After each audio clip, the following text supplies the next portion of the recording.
میرا سوال ہے جو آپ نے کل خطبے میں کہا تھا کہ دنیا میں بہت کرائزس آ گئے ہیں مڈل ایسٹ میں، اور ویسے بھی اتنے کرائزس آ گئے ہیں، تو میرا سوال ہے کہ ہماری جو دعائیں ہوتی ہیں اور جماعت کا اس چیزوں پہ اثر کیوں نہیں ہوتا کہ بہتری پہ ہو جائے تھوڑا سا؟ کتنی دعائیں کی ہیں آپ نے مجھے بتائیں؟ کیا اتنی زیادہ کہ نہیں، تھوڑی بہت. تھوڑی بہت کی ہے نا، جی تو بس تھوڑا بہت اثر ہو رہا ہے پھر. ہیں؟ جب لگ کے دعا کر لیں گے انسانیت کی ہمدردی پیدا ہو جائے گی اور سارے مل کے دعا کر رہے ہوں گے. ہیں؟ تو یونس کی قوم نے دعا کی تھی نا، 3 دن دعائیں کی تھی، چلائے تھے جانوروں سمیت سارے، تو انقلاب آ گیا تھا نا، بچ گئے تھے، عذاب نہیں آیا تھا ان پہ. باقی یہ ہے کہ اللہ تعالیٰ جو ٹال رہا ہے اب تک جنگ، جو دنیا کی حالات ہیں اس جس طرح بگڑ رہے ہیں، وہ شاید دعائیں ہی ہیں جو کام آ رہی ہیں. اب تک جنگ ٹل رہی ہے نا. میں تو پچھلے 15 سال سے کہہ رہا ہوں، کل کی بات تو نہیں، اس سے بہت زیادہ تفصیل سے میں 13-14 سال سے کہہ رہا ہوں کہ ٹھیک ہو جاؤ، ٹھیک ہو جاؤ، ٹھیک ہو جاؤ. پہلے لوگ کہتے تھے کہ یوں ہی زیادہ ہی وہمی آدمی ہے جو اس قسم کی باتیں کرتا ہے. امریکہ کے کانگریس مین نے کہا باتیں سن کے کہ یہ اتنی جو کہہ رہا ہے نا زیادہ ہی مایوس کن باتیں کرتا ہے، ایسی بات کوئی نہیں ہے. 1.5 سال ہوا اس نے کسی احمدی کو کہا کہ وہ ٹھیک ہی کہتا تھا، دنیا کے حالات واقعی ایسے ہیں کہ لگتا ہے کہ عذاب آ جانا، جنگیں ہو جانی ہیں. تو یہ ٹل رہی ہیں جنگیں، یہ ہو سکتا ہے اسی کی وجہ سے ٹل رہی ہوں کہ آپ لوگوں کی دعائیں ہیں کام آ رہی. لیکن ان دعاؤں میں ساری قوم شامل ہو تب ایک انقلاب آیا کرتا ہے. ٹھیک ہے، تو اگر سارے شامل ہو جائیں تو ٹھیک ہے. میں نے ایک دو بیان بھی کیا تھا پاکستان میں تھا میں کہ دعا کیوں نہیں حالات پیدا ہوتے، تو میرے دل میں یہی ڈالا گیا، بلکہ آواز بھی یہی تھی کہ اگر ساری احمدی اکٹھے ہو کے 3 دن چلائیں اور خالص ہو جائیں اللہ تعالیٰ کی خلی ہے اور قربانی کریں تو 3 دن میں انقلاب آ سکتا ہے. پہلے انقلاب اپنے اندر انقلاب لاؤ، پھر حالات بدلنے کی بات کرو. تو میرا سوال ہے، آپ کا سب سے پیارا یادگار مومنٹ کیا ہے خلیفہ رابع کے ساتھ؟ یادگار کیا ہے، ایک دفعہ میں 93 میں یہاں آیا تھا، اس کے بعد ان کے ساتھ سیر پہ گیا تھا، اور پھر سیر پہ گئے تھے تو وہاں پیدل واک نارتھ میں جا کے نا یارک شائر میں، تو ہم نے بارش کے ہوتے ہوئے پیدل واک کی تھی. اس کے بعد تھوڑی سی ماؤنٹینئرنگ کی تھی، پہاڑی پہ چڑھے تھے، جو راستہ کوئی نہیں تھا، کوئی وہ نہیں تھا، اور ہم بہت سارے تھے، اور مجھے پتہ ہے کہ میں اور خلیفہ رابع پہ بڑے آرام سے چڑھ گئے تھے. میرا سوال ہے، جب آپ پاکستان میں تھے اور آپ جیل میں تھے تو آپ کی اس وقت سوچ کیا تھی اور آپ کو کیسے لگ رہا تھا؟ میری سوچ یہ تھی کہ جو میرے اوپر انہوں نے سیکشن لگائی ہوئی ہے جی وہ سیکشن ایسی تھی کہ مجھے یا تو مجھے پھانسی دینی تھی انہوں نے، یا لائف امپریزنمنٹ ہونی تھی. جی یا تو ہینگ کرنا تھا یا لائف امپریزنمنٹ ہونی تھی. تو میری سوچ یہ تھی کہ چلو اگر میری بہت زیادہ کھلی چھٹی بھی ہو گئی تو ساری عمر اب میری باقی زندگی جیل میں گزرے گی، اور اللہ تعالیٰ کہتا تھا نہیں، تمہاری زندگی باہر گزرے گی اور اب یہاں گزر رہی ہے. جب جیل میں تھا نا مجھے کوئی فکر نہیں تھی، ویسے میں ذہنی طور پہ تیار تھا، mentally I was very well prepared کہ میں I will spend whole of my life here in the prison. Today is a day of great happiness for us, and our hearts are consumed by gratitude to Allah the Almighty for enabling us to build this mosque.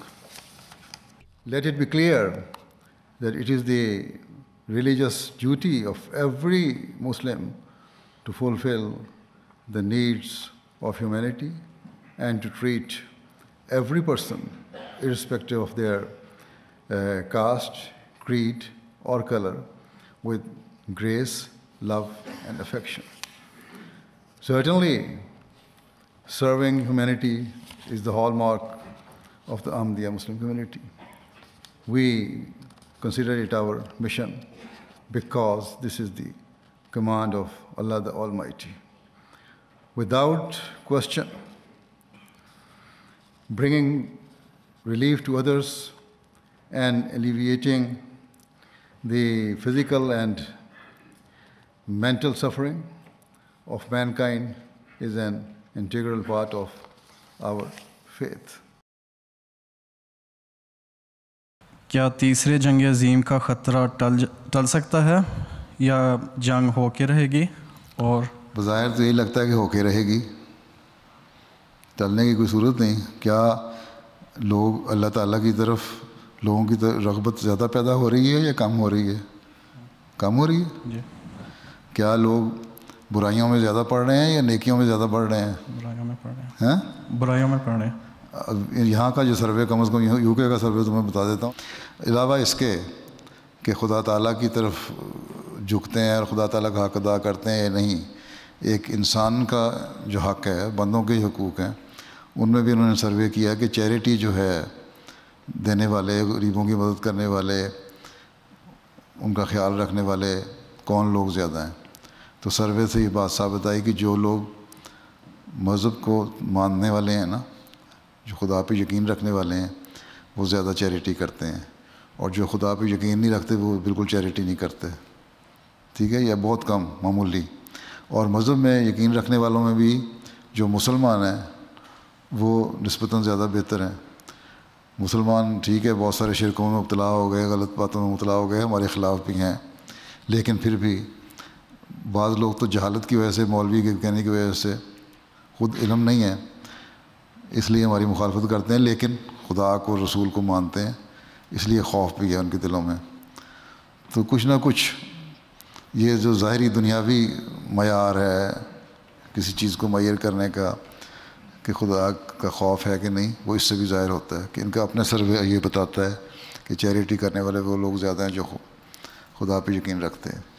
تو اس کا مطلب یہ ہے کہ اللہ تعالیٰ کو بھول رہے ہیں، اللہ تعالیٰ کے حقوق بھی نہیں ادا کر رہے، پھر بندوں کے حقوق بھی نہیں ادا کر رہے، بلکہ ظلم کر رہے ہیں. ایسی ایسی آرگنائزیشنیں بن رہی ہیں جو انسانوں کو انسانوں سے لڑانے کی طرف کوشش کر رہی ہیں، ہتھیار پیدا کرنے کی فیکٹریاں بن رہی ہیں اور نئے سے نئے ہتھیار بنانے کی کوشش کی جا رہی ہے. ٹھیک ہے، ایسے ویپنز بن رہے ہیں جو سوائے ماس ڈسٹرکشن کے اور کچھ بھی نہیں ہیں. تو اس قسم کے حالات میں ہم یہ کہیں نہ اللہ کی طرف توجہ، نہ اس کے بندوں کی طرف توجہ، ان کے حق داری کی طرف توجہ، پھر ہم کہیں کہ ٹھیک ہو جائے گا، تو یہ نہیں ہوگا. اور یہ نشانات ہمیں بتانے چاہیے کہ اس زمانے میں حضرت مسیح علیہ السلام نے فرمایا تھا کہ اگر تم اللہ اور اس کے بندوں کے حقوق ادا نہیں کرو گے تو آفات آئیں گی. جو فسادوں سے نہیں بچو گے تو آفات آئیں گی، اور جنگ بھی ان میں سے ایک آفت ہے. جب بیماریاں آتی ہیں، وبائیں آتی ہیں، تو ہر ایک کو اپنی لپیٹ میں لے سکتی ہیں. اس لیے ہر ایک کو بہت احتیاط کی ضرورت ہے. حکومتی ہدایات پر عمل کریں. بڑی عمر کے لوگوں، بیمار لوگ، ایسی بیماریوں میں مبتلا لوگ جن کا قوت مدافعت جسم کی کم ہو جاتی ہے، ان کو بہت زیادہ احتیاط کرنے کی ضرورت ہے. بڑی عمر کے لوگ گھروں سے کم نکلیں، اور یہی حکومت کا اعلان بھی ہے. سوائے اس کے کہ بہت اچھی صحت ہو، عموماً گھر میں رہنا چاہیے. مسجد میں آنے میں بھی احتیاط کریں. یہاں تک جمعہ بھی اپنے علاقے کی مسجد میں پڑھیں. اور آج کے یہاں حاضری سے بھی لگ رہا ہے کہ اکثر لوگ جمعہ اپنے اپنے علاقوں میں ہی پڑھ رہے ہیں. بہرحال صفائی بہت ضروری ہے اور اس طرف خیال رکھنا چاہیے. لیکن آخری حربہ دعا ہے، اور یہ دعا کرنی چاہیے کہ اللہ تعالیٰ ہم سب کو اس کے شر سے بچائے. اس سال ہونے والی بیعتیں، حالات خراب جو چل رہے تھے، رابطے نہیں ہو سکتے تھے، باہر نکل نہیں سکتے تھے، نہ داعیان اللہ، نہ مبلغین معلمین، لیکن پھر بھی میرا تو خیال تھا کہ چند ہزار بیعتیں ہوں گی، لیکن اللہ تعالیٰ کے فضل سے 1,12,179 بیعتیں ہوئی ہیں، اور 98 ممالک سے تقریباً 220 اقوام احمدیت میں داخل ہوئی ہیں. تو اللہ تعالیٰ کے فضل سے کافی جگہوں پہ بیعتوں کا کام ہوا ہے. جہاں جہاں بھی جو بھی موقع ملتا رہا داعیان کو یا مبلغین کو، یا وہ رابطے کرتے رہے. کچھ یہ بھی پتہ لگ رہا ہے کہ لوگوں سے رابطے کرنے سے کہ لوگ MTA کے ذریعے سے یا کسی اور ذریعے سے جماعت کا تعارف حاصل کرتے رہے، لیکن ہمارے لوگوں کے وہاں رابطے نہیں ہیں، اس لیے بیعتیں نہیں ہو سکیں. لیکن بہرحال اللہ تعالیٰ فضل فرمائے، جو بھی اللہ تعالیٰ نے اس سال توفیق دی جن کو جماعت میں داخل ہونے کی، اللہ تعالیٰ انہیں ثبات قدم عطا فرمائے. اصل چیز تو یہ ہے کہ ایمان اور ایقان میں ترقی ہو. میرا نام فرحان طارق ہے اور میرا سوال یہ ہے کہ آج کل کرونا وائرس پھیلا ہوا ہے، تو آپ کے لیے سفر کرنا کب سیف ہوگا؟ آپ کب کینیڈا تشریف لائیں گے؟ دعا کرو کرونا وائرس ختم ہو جائے گا تو پھر سفر بھی ہو جائے گا کینیڈا کا. ہیں پھر یہ تو تمہاری دعاؤں پہ ڈپینڈ کرتا ہے کتنی جلدی اللہ میاں سے اس کا فضل مانگتے ہو تم. ٹھیک جی ٹھیک ہے، اللہ سے فضل مانگو گے تو جلدی بیماری دور ہو جائے گی. پھر تمہارے تو ملک کی طرح کئی اور ملک بھی ہیں جو کہتے ہیں آئیں ہیں پر نہیں جا سکتے. اب پتہ نہیں کینیڈا کی باری کب آتی ہے. پھر چلو جب کرونا وائرس ختم ہو جائے گا سفر کی اجازت ہو جائے گی، میں نہ آیا تم آ جانا یہاں مل لینا آ کے. ٹھیک ہے ٹھیک. ویسے تو تمہاری مسجد وغیرہ دیکھ کے نا اس مجھے لگ رہا ہے کہ میں کینیڈا میں بیٹھا ہوا ہوں ہیں. اور مجھے یاد آ گیا کہ فلاں جگہ بیٹھ کے میں نے تمہارے ایک وہ جو تھا جرنلسٹ اس کو میں نے انٹرویو بھی دیا تھا. ہیں مسجد کا کونا بھی مجھے نظر آ رہا ہے کس جگہ تھا پچھلے حصے میں. تو اسی طرح نظارے دیکھ کے پتہ لگ جاتا ہے. ٹھیک.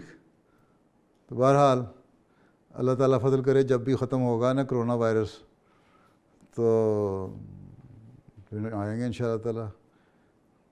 جتنی دور سے تم لوگ دعائیں کرو گے اتنی دیر جلدی اللہ فضل کرے گا. السلام. خاکسار وقف زندگی ہے.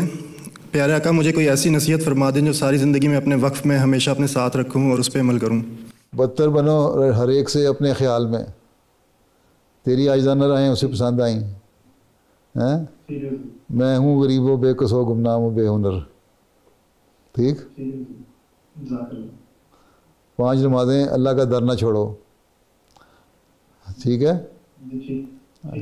اور بس ہر ایک سے عاجزی سے ملیں، خوش اخلاقی سے ملیں، اللہ اور اس کے بندوں کے حقوق ادا کریں. دوسروں سے بڑھ کر اپنا نمونہ دکھائیں، لوگوں کے نمونے نہ دیکھیں. My question is, how does Allah Ta'ala chooses His prophets among mankind? You see, Allah knows better. And there are some pious people, they are born pious. And Allah knows that they are going to be prophet in future. So Allah trains them from the very childhood and teach them and make their character in such a way that they never do anything wrong. Right? As we see the story of the Holy Prophet of Islam Sallallahu Alaihi Wasallam, when he was quite a young child at the age of 6 or 7, and he was playing with his fellow children in a village where he was sent by his mother to spend some time with her foster mother. You see, an incident happened that all the children saw a man came and he just got hold of the Holy Prophet ﷺ, and he was quite a young child, laid him down on the ground and then opened his chest and brought out his heart and cleaned it and then put it again back into his chest. And all those children were very much scared. Holy Prophet ﷺ himself was very much scared. Those children ran away from that place and went to tell the milk mother of the Holy Prophet ﷺ. Then she came out running very fast and very much worried to see what has happened to the Holy Prophet Muhammad ﷺ. But when she saw he was standing all right, so that was just a sort of vision which all the children and the Holy Prophet ﷺ saw, and the angel came and opened his heart and cleaned his heart. So this is how Allah Ta'ala cleansed the impurities of the heart of the person who is going to be prophet. and He trains them by Himself. That is what we know. Apart from that, there's quite a number of other things which Allah knows better, and the prophets. Beloved Huzur, my name is Muhammad Fizan, and my question is, in this COVID situation, does Salat in congregation at home offer the same reward as Salat in the mosque? Yes, see, you are not doing it willingly. You are forced to do it. And Allah knows all our deeds and actions and intentions.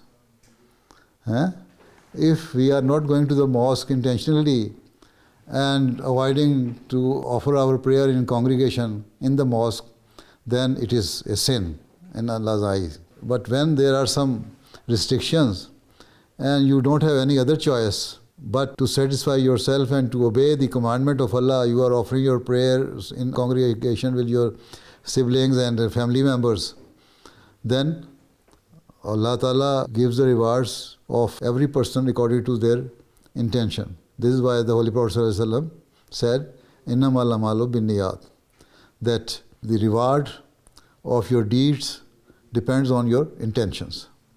If you are doing something with good intention, then Allah will give you the same reward. Allah is very merciful.